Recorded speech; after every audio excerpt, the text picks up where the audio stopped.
Bien, mis hermanos, pues quiero grabar este video que va a ser parte de lo que he convertido ya propiamente una serie. Aquel video de si Jesús fue pobre, a raíz de unas publicaciones que hizo un chico tanto en su perfil de Facebook como en su página de internet, en la cual él y otros les urge afirmar que Jesús no fue pobre. Pues lo he terminado convirtiendo en una serie. Voy a sacar varios videos al respecto. En esta ocasión voy a tocar el hecho de la relación amor pobreza. Pónganme atención en un seguimiento lógico que voy a hacer. Si yo les pregunto, ¿quién ama da? ¿Ustedes qué me responderían? Desde luego que sí. Preséntame a una persona que presume de amar y no da. El dar, incluido el darse a sí mismo, es propio del amor. Es propio del amor. Entonces, si amar, primera premisa, si amar es igual a dar, y yo les digo, amar mucho por consecuencia es dar mucho. Quien da mucho, por lo general se queda con poco, o por no decir, con nada. Te la repito. Esto es aspecto de sentido común y lógica. Quien ama, da. Quien ama mucho, da mucho. Quien da mucho, por lo general se va quedando con poco, por no decir, con nada. Apliquémoslos a nuestro Señor. El Señor cuánto amó para medir hasta qué punto Él cedió, tanto en su persona como en sus bienes materiales, porque sería una hipocresía que solamente se haya dado en su persona, mas no en lo material. Esto sobre todo por el argumento que vienen a poner este chico y los demás, de que no, el carpintero en el tiempo de Jesús sí ganaba su dinero, etcétera. Pero aquí el problema no es de que si ganaba dinero, aquí estamos diciendo, ese dinero a quién le llegaba. A un carpintero específico que nada más ni nada menos, nos dice la Escritura, nos amó hasta el extremo. Yo no me puedo imaginar a ese carpintero amando hasta el extremo y reteniendo material. Y pensando más bien en decir, ok, sí voy a dar, pero primero déjame que no me falte a mí. Hombre, si hubo laicos, ya no se diga consagrados, que han vivido esto, no solamente de vivir solamente con lo necesario, es decir, en pobreza, sino hasta quitarse lo necesario por bien del prójimo. Y todos ellos inspirados en Jesucristo, y que Jesucristo no haya tenido esa capacidad, es que es patético, esto es risible. Esto es risible. Que el Señor, que nos amó hasta el extremo, como nadie puede amar,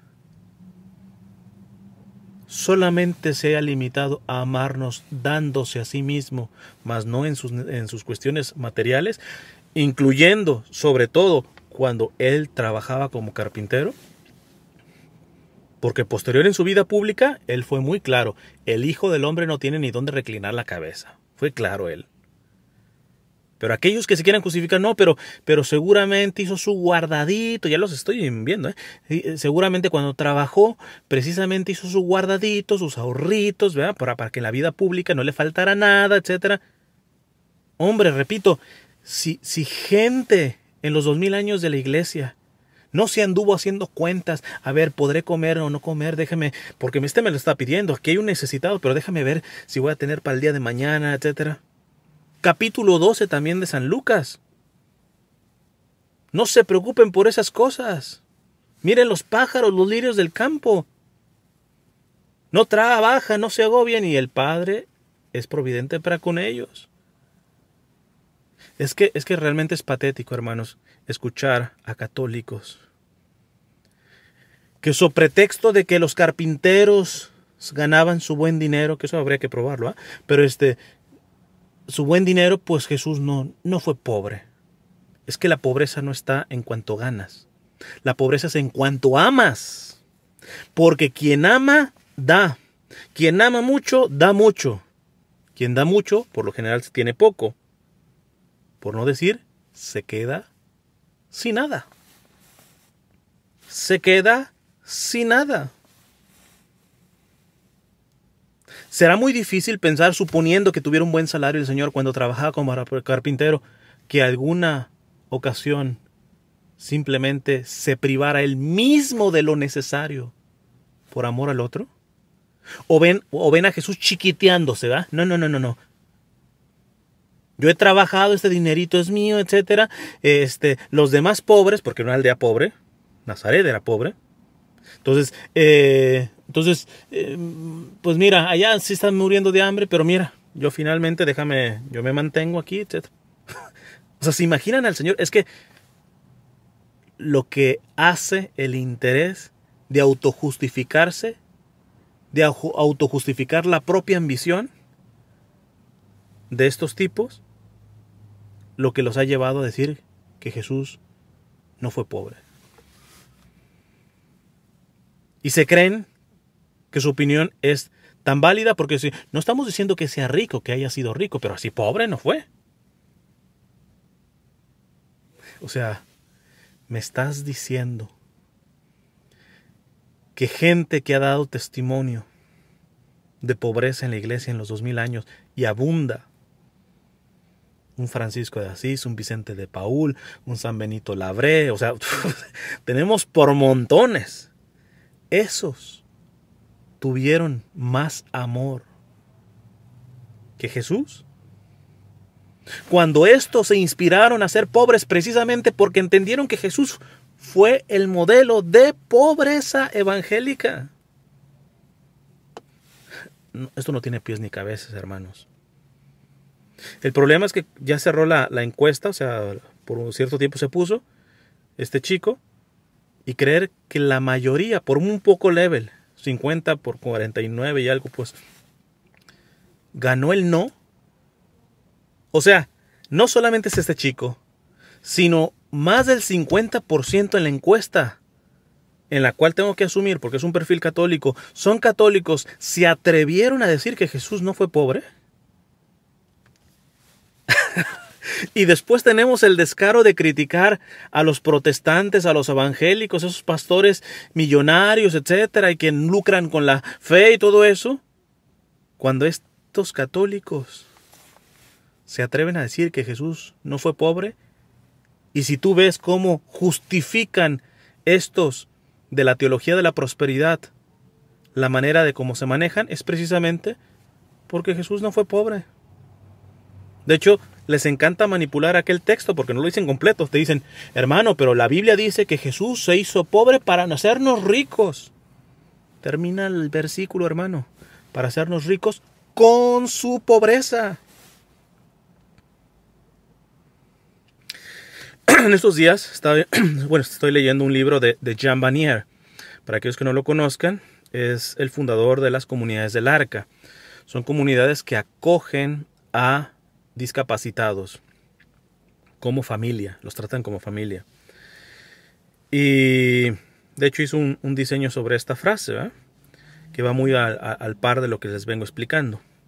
Dice Jean Vanier, el rico es rico precisamente porque no sabe cómo dar, porque no sabe cómo compartir. Si hubiera sabido cómo compartir, habría dejado de ser rico. Yo sé que muchos explotarán y rasgándose las vestiduras y diciendo, yo conozco ricos que dan mucho. Pero hay que verlo en perspectiva. Primera perspectiva, la que Jesús nos puso en el mismo evangelio. Todos los que iban depositando en el arca del tesoro sus donaciones. ¿Quién dio más? Sino la viudita que dio unas moneditas. Para estos católicos dicen, yo conozco a tantos ricos que dan mucho. ¿Ese mucho cuánto es? Es como decir, Bill Gates ha donado $1 millón. ¿Qué es $1 millón para Bill Gates? Medio pelo. Pero Toñita, que acaba de poner sus $5, habiendo ganado $10, habiendo ganado muchos, $5. Y déjenme hacer un paréntesis, Aquí voy a tirar la pedradona. A mí me dan asco, por ejemplo, ciertos radiotones o teletones de iniciativas católicas en donde manipulan a la gente. Y a mí no me cuentan. Gente que llega a dar de lo que le falta. De lo que le falta. Para que muchos de estas iniciativas se lleven un salario que está muy por encima de lo que necesitan.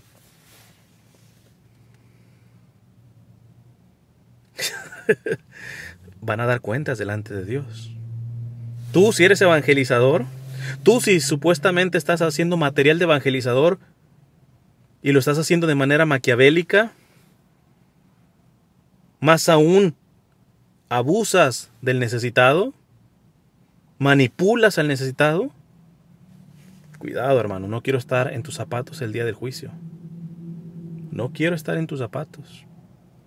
Ese dinero te va a quemar cuando Dios imparta juicio contra ti. Pero vamos de regreso a la frase de Jean Vanier. El rico es rico precisamente porque no sabe cómo dar, porque no sabe cómo compartir. Si hubiera sabido cómo compartir, habría dejado de ser rico. Desde luego, desde luego. Porque habría que definir primero qué es ser rico. ¿Qué es ser rico? O sea, materialmente hablando. 1 millón, 3 millones, 5 millones, porque el que tiene 5 quiere 10, y el que quiere 10 no se siente rico porque quiere 20. Y el que es billonario ahora quiere poder. ¿Qué es ser rico? Podríamos definir que el rico es aquel que posea más de lo necesario. En este sentido material. Y esta definición la estoy ajustando a la perspectiva a la cual nos invita la Iglesia. La Iglesia Católica nos dice, todos tenemos que vivir con lo necesario. Lo único nuestro es lo necesario. Lo que está por encima de lo necesario, ¿lo puedes tener? Sí, pero eso ya no es tuyo, eres administrador. Por lo tanto, alguien que tiene millones, pero esos millones no son suyos. Esos millones, aunque se los haya ganado, los está poniendo, los está administrando y en favor de los que ni siquiera tienen lo más necesario. No necesariamente con donaciones, generando empleos, etc. Pero eso ya no es suyo. Él vive con lo necesario. Y vean el retiro de la pobreza, porque ahí explico muy bien esta parte de lo necesario. Porque alguien me va a decir, lo necesario, mira, tú tienes una tableta, mira, tienes un carro. Habría que entender el contexto de cuando se dice lo necesario. Es más, les pongo rapidito el ejemplo del que suelo poner. Si soy diseñador gráfico, para mí no es un lujo poder tener o aspirar a tener una muy buena computadora porque es mi herramienta de trabajo. Pero tener una supercomputadora para entrar solamente a Facebook, por mucho que tú la hayas pagado, por mucho que tu dinero sea honrado, es un despropósito delante de la justicia de Dios. Porque si Dios bendice a alguien con más de lo necesario, no es para que lo retenga, no es para que se lo gaste en sí mismo, sino es para que lo administre entre los más necesitados. Entonces, en conclusión, hermanos, Jesús fue pobre, habríamos que preguntar si amó. Porque el que ama, da. El que ama mucho, da mucho. El que da mucho, generalmente, por lógica, se va quedando con poco. El que ama al extremo, se queda sin nada. Y no podemos entender que Jesús, siendo no el extremo amor, sino el amor mismo, Podemos decir que Jesús no nos amó. Jesús fue el amor mismo. ¿El principio y culmen del amor? No. Ese se chiquiteó de manera coda, tacaña, su dinerito, ok, déjame tener lo necesario y ya después pues veo a ver si ayudo a los demás, etcétera. Déjame hacer mi guardadito para cuando tenga mis 3 años de vida pública, etcétera. Así es como se manejan este tipo de evangelizadores que les urge decir que Jesús no fue pobre. Por eso quieren ponerle esa camisa al Señor. Pero mínimo que sean honestos. Ellos son los chiquiteros. Ellos son los tacaños. Ellos son los que les da pavor no tener ni siquiera lo necesario. Al punto de que empiezan a ganar dinero manipulando al pobre o de manera maquiavélica. Con publicidad maquiavélica. Riesgosa para los que ven sus proyectos de evangelización. Que se queden con su camisa, pero que no se la quieran poner al Señor. El Señor no es tan mezquino. El Señor nos dice en la Sagrada Escritura, nos amó hasta el extremo. Por lo tanto, su pobreza fue extrema, porque quien ama, da. Quien ama mucho, da mucho. Quien ama al extremo, se da al extremo. En todo. En todo. Voy a dejarlo aquí. A ver si puedo grabar otro video más para poder subir 2 esta noche. Porque mañana voy a tener un día un poquito más complicado. Que Dios les bendiga.